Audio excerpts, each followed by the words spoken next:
Hello and welcome to the reading from The Path as Shown by Sage Agastya from the Sacred Discourses of Agastya Valipadu. So today's topic is going to be why birth? And it's a very interesting topic, and I'll explain why I actually began redoing these videos and Zoom meetings again. I had a request from a young boy in Arizona who read Valipadu, and he said, "Can you please do something about, talk about marriage?" Then there was a person from Germany called Angel, and she wanted to know whether I could do some readings about, from Valipadu because she was missing that.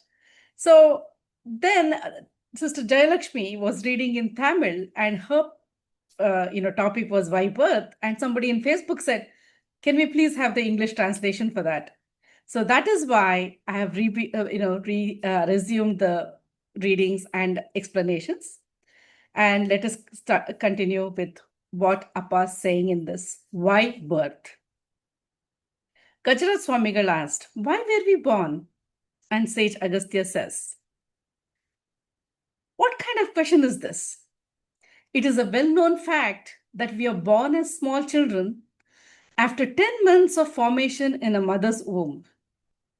It is a known fact that through birth and eating, our bodies grow and become adults. Growing up, listening to and learning from parents and those around us, we understand many things, explore, and through work, we understand that different situations develop. Now, let's begin with Appa saying, what kind of question is this? Because see, there are two things. Even I was wondering, why did Appa say this? There are two things in this. One is birth, because we are born as souls who have already been created and having experienced on earth plane, having secured karmas and good and bad, we are taking rebirth. That is one kind of birth. Then there is another kind of birth, and that is when the soul first emanates from the Paramatman. So yesterday I was confused too. I was like, why is Appa saying, why were we born? What kind of question is this? And then I realized that he is talking about the fact that there are two types of birth. One where it is more a rebirth, and one where it is a new birth. And we rarely think about these things, in normal life. If the moment when somebody says, why are we born? We think of only the fact that we are born in terms of creation itself. But here Appa is talking about two levels. Now he says, it's a well-known fact that we are born as small children after 10 months of formation in a mother's womb. Now, all of us very popularly think it's 9 months. But if you look at the medical journals, if you look, and in Tamil, it's always saying, Pattu Masam, 10 months, because it is from the time of conception, and a full term of pregnancy until the birth is actually 40 weeks. So that's why Appa is very specific about it. Then he says, it's a well-known fact that after birth, we eat and we grow, just like everything grows.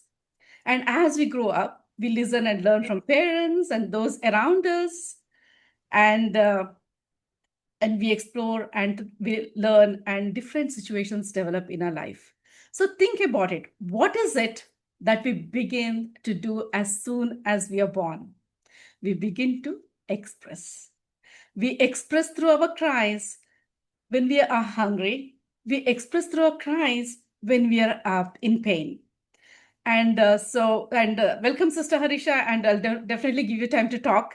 It's just that I'm explaining now, and we will get to that quickly soon, okay? And then Appa continues. And that is what we do right from childhood, from birth. We express and then we experience. And I have talked about this over and over again. We always do that throughout our lives, no matter whether you're rich, poor. That's one of the main things that happen. So what happens when you experience and express? You gain knowledge. Now, once again, try to look at this a little beyond what we understand as birth and as life. think of it in terms of the universe itself. What does Appa say? Appa, in creation, he talks about, it's knowledge is a micro material that is all pervading. In the subject of creation, he also talks about how creation is constant and expanding. Then in the chapter of purpose of life, he talks about, he answers my question where he says, you cannot apply mathematical equations to life, because my idea was, if you have 10 births, 10 souls, then if 5 die, there should be only 5. And why are we having more and more people born? So here we understand creation is a ever continuous process. Creation is, the universe is continuously expanding, but what exactly is expanding? Knowledge.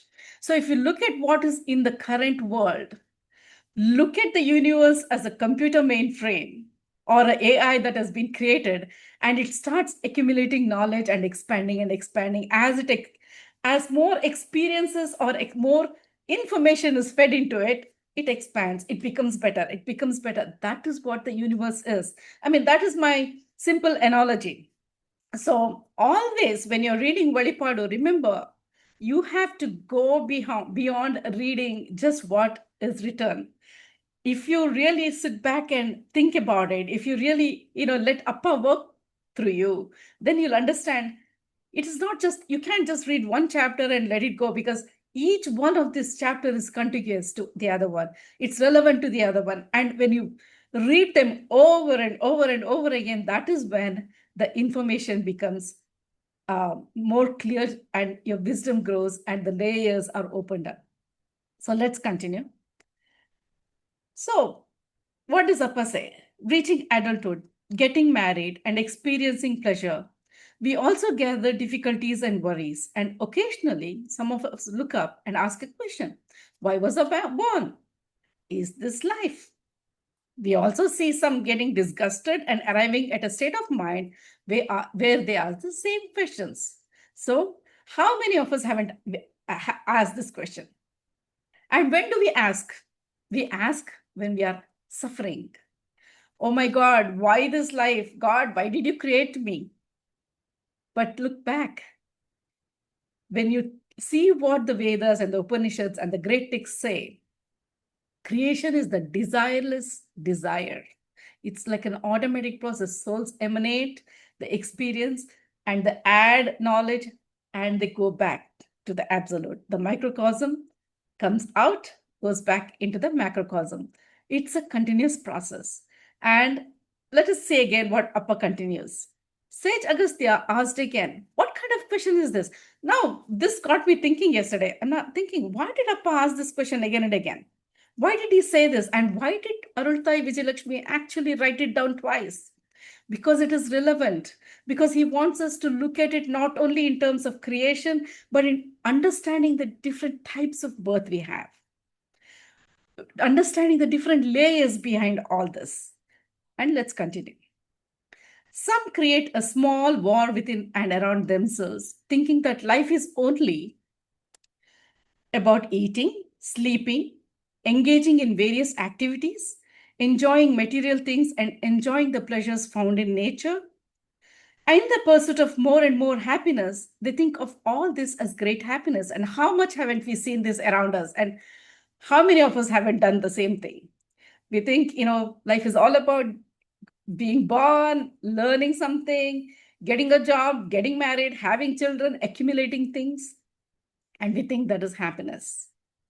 But where does this happiness end? Appa asks, can one reach the limit of this happiness? These questions may arise in the mind at that time. So when the person is suffering, even though he has everything, that is when this kind of questions arise. And he says, alas, I'm unable to bear this terrible situation, says a person who has experienced suffering and then begins to wonder whether there is any other way to resolve such a situation. This is not a question posed by someone who enjoys money, possessions, fame, and fortune. It is only when man suffers that he poses such a question. So now let us take a look at all the famous people in the world. We have seen famous people like Marilyn Monroe or, Robin Williams, who made people laugh with his comedy, die. What did they not have? They had all the material possessions, yet they died. But then let us look at some famous people like Morgan Freeman or Meryl Streep. They're old and they seem happy. Why? You look at their lives. They're not only enjoying the material positions, they're sharing. They're doing good for other people. So what does this tell us? It is in giving that we receive. Man is not born just for himself. We must understand that we are not born just for ourselves. True pleasure comes when you share, when you give. Like here, Brother Ramachandran heals many people without taking any money or fees for that. Sister Harisha has got this great light of wisdom that she wants to share with others. Like that, there are so many of you in this group who are all eager to share Appa's words and wisdom. And it is in that, in when you're actually touching another life, that happiness actually comes. So that is something I would like all of you to start thinking about today. Think about how your life has been. Has it been about living for today, living for your family? Have you begun to look outward? Have you looked at your pets and realized that is their home too? They're not just pets there to be your friends, but they're, when you accept a pet into a house, it is their home. They're all sentinel beings. So are the plants and trees around you. And when you begin to understand all this, that's when you realize that there is happiness in someone else's joy. When someone gets a promotion that you wanted, you feel happy for them. That day, you know you have arrived at a good place instead of feeling jealous. When someone gets something nice and they're happy, when and you want to give something good to them, remember this: you can give somebody materials, you can give them food. That's only for that moment. Materials never give you lasting happiness. Appa says very clearly in Valipadu, when you get something, whether you are eating something or whether you are, buying something and experiencing that, you need to spend money, and it lasts only until that joy lasts. But think back on the memories of what joyful memories you've had. They are always in relation to other souls, always in relation to what you experienced through other people, whether you were giving or receiving. Look at that key factor in this, and from today, start looking at your life and see how much you have touched others. So let's continue. So we read in history that when a great prince Siddhartha asked such a question, he had no want for anything.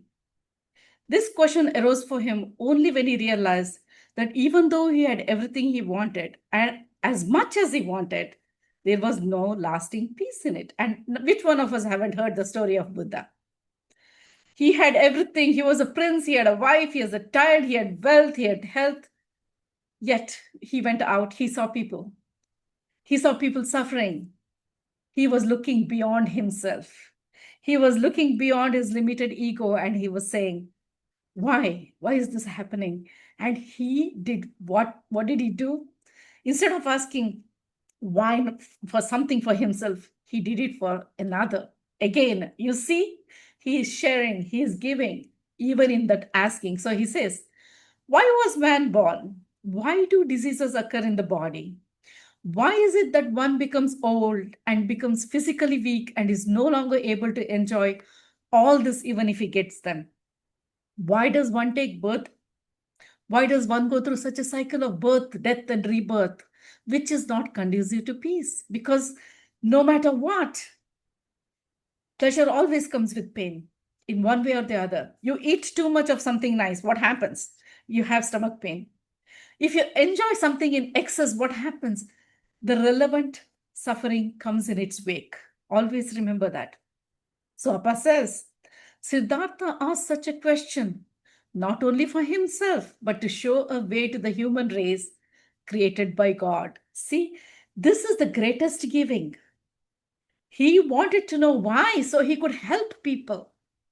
So we have examples like that throughout our history of people who lived for others. And as a spiritual person, that is a primary understanding that should come from within, and not because we want to put pictures of being generous, of feeding people, giving something, because we want to do it out of our own heart, because we realize we are all connected, we all come from the same absolute.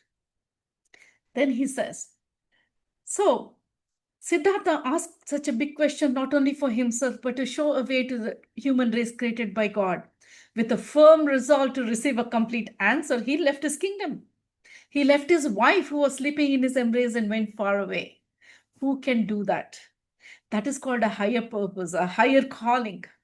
When you are able to let go of everything that is connected to your ego, or that form that you call Anu or Harisha or Ramachandran or Niharika, it is what true spiritual life is all about.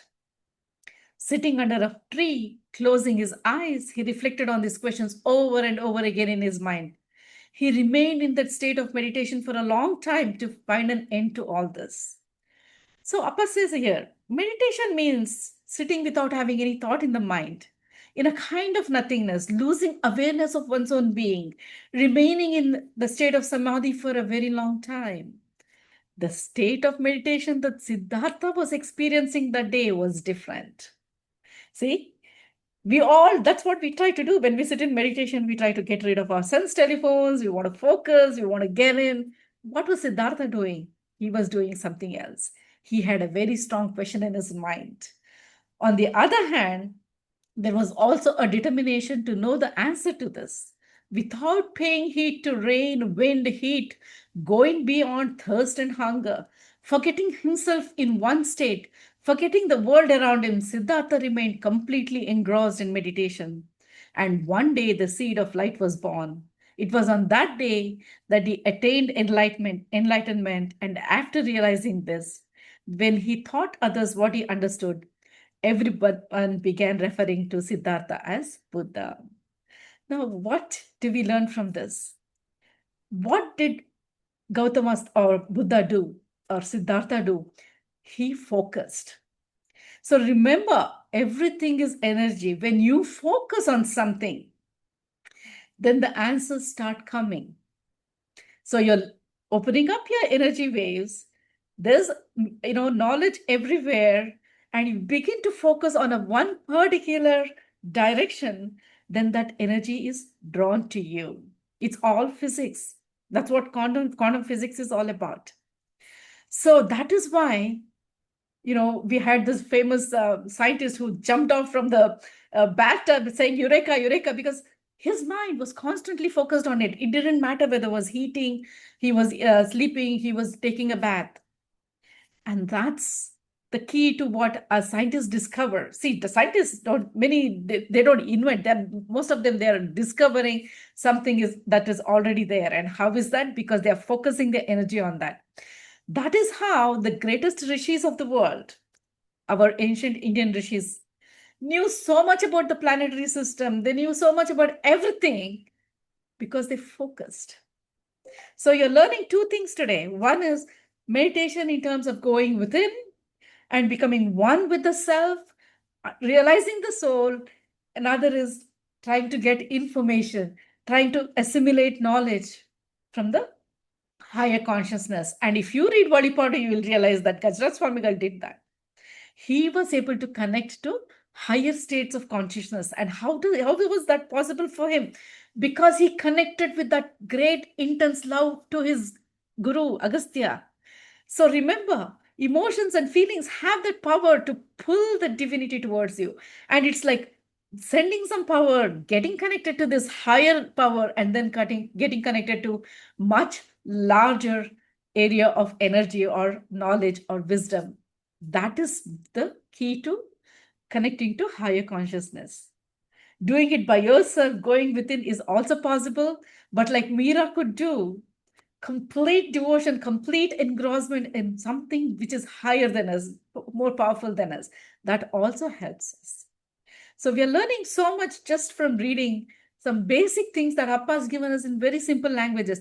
In the future, when we have great scholars talking about this, Valipadu, they will go in and they'll be able to write commentaries on this.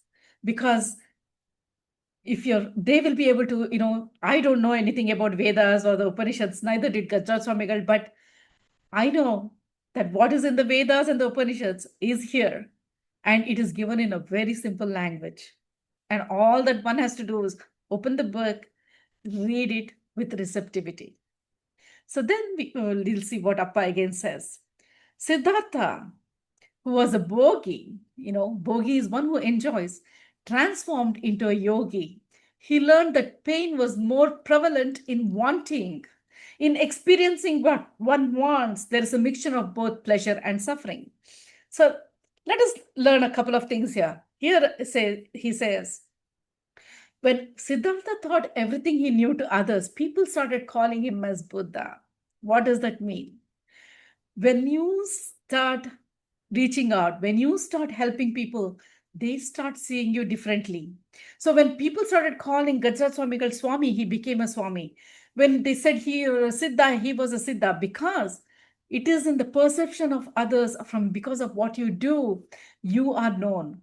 Not because you proclaim yourself as somebody like, I'm a yogi, I'm a Swami. No, it has to be through somebody else. Heartfelt. A title cannot be bestowed.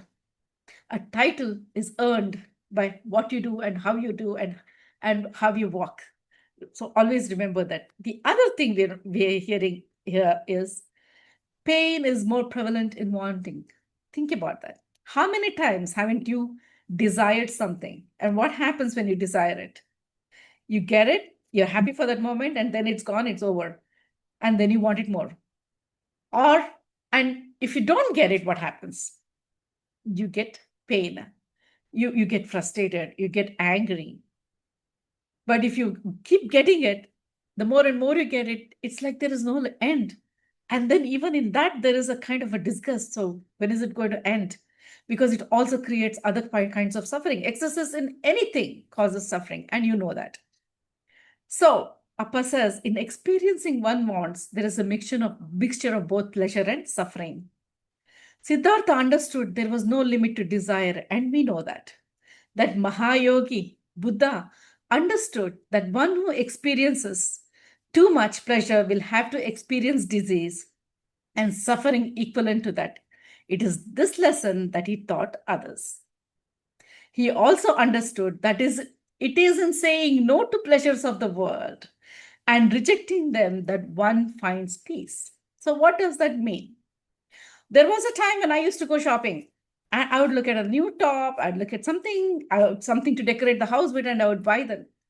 But as I read Valipadu, as I understood, the desire to buy something for myself is completely gone. I still buy. I still buy something to help someone else, to give something to someone else.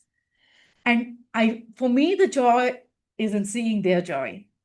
But I realize that when people give anything to me, I don't need it anymore. I don't want it anymore. Because you come to a stage in spiritual life where you don't need anything anymore.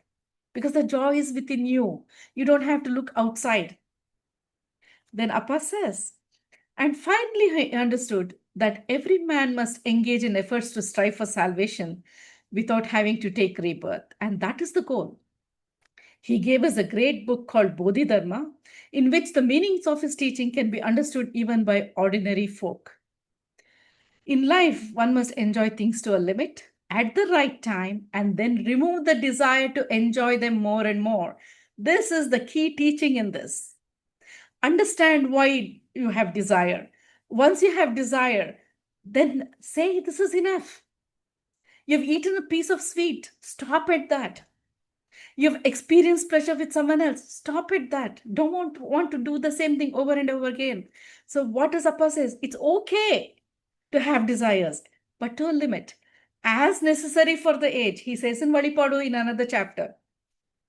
Enjoying something as necessary for the age, in limit, and then removing the desire gives the greatest happiness. And that's a simple thing that we can learn.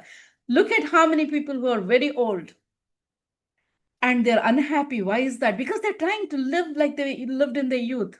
Their body no longer, works the same way, but they still want the things they experienced in the youth. So stop doing that. At least when we are growing old, learn, let go. In that lies the greatest happiness, says Appa. After that, one must walk on the path of righteousness without doing any harm to others and helping others as much as one can. Again, remember, karma is in relation to another, always in relation to another, whether it is good or bad. So, how you react to what somebody says or does decides how your future is going to be, because you can accumulate bad karma by being mean to somebody just because they were mean to you, or you could let it go, bless them, and walk away. So you can lay the foundation for a better future yourself. And that's where the idea of destiny comes. Don't think destiny is decided by God or some other big cosmic law. Destiny is decided by you as a soul, because you set the cosmic laws into motion because of your actions, because of your thoughts, because of your deeds. And thoughts, as we have already talked about, have got power. So always watch your thoughts. Then finally, Appa says Buddha is asking all of us to help spread the light of love and righteousness in the world. And that's the most important lesson we've learned today. Now, I'm going to ask Sister Harisha and anybody else who would like to share. I'm sorry I took the whole session myself, but we have another 5 minutes, so go on.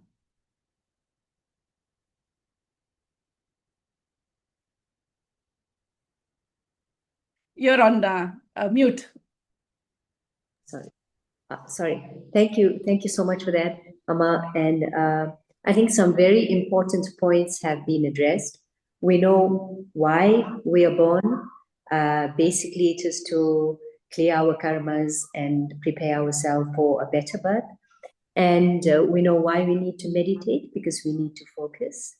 And we know that we need to share good things with people. And the good things that we need to share with people, like I said the other day, is more important than sharing gifts and food and material things. If we share wisdom with somebody, divine wisdom with somebody, you can give them a platter of seafood, prawns, the most exquisite meal, but if they don't have that wisdom and that knowledge and that peace within them, that very hunger of theirs won't be satiated. But if they have wisdom in them, even a morsel of rice will give them that peace, and that hunger would be satiated. So, also with that being said, and the point of energy that you mentioned, I think now that we know why we are born, we know that we need to focus. We understand that what we give out comes back to us. So why waste time? Why don't we just cut out all the illusion and just focus on gaining that spiritual wisdom and that journey into self, so that we have no more suffering, no more delusion, no more drama, no more trauma to endure, and better future lives. So that's my intake on what's being said. Beautiful. That's a great summing up of what we have discussed, what Appa's taught us today. Tharumarasan brother Ramachandran, Stefan, Niharika, Veena, any thoughts? Any questions? Okay, then we will continue this session again next